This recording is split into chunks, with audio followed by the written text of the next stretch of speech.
There are a few physical laws that are important for understanding and designing electronic circuits.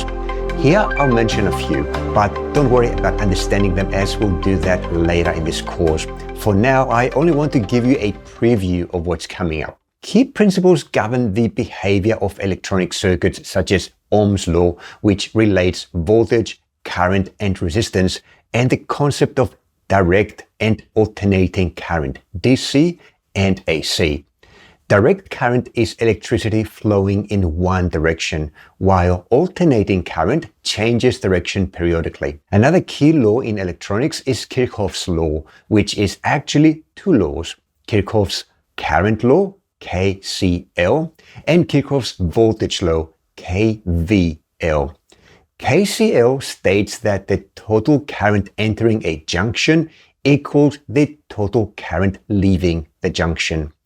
KVL states that the sum of all electrical potential differences around a loop is zero. These laws are essential for analyzing complex circuits.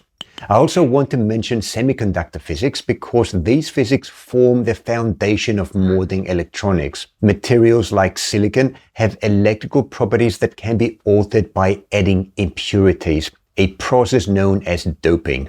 This is good doping, however.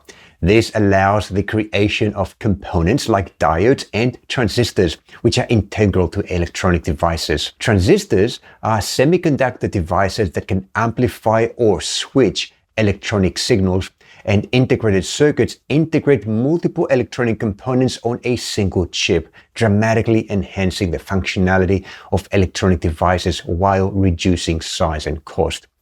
Virtually any modern electronic device more complex than a flashlight depends on semiconductors, and modern life itself would not be possible without the transistor.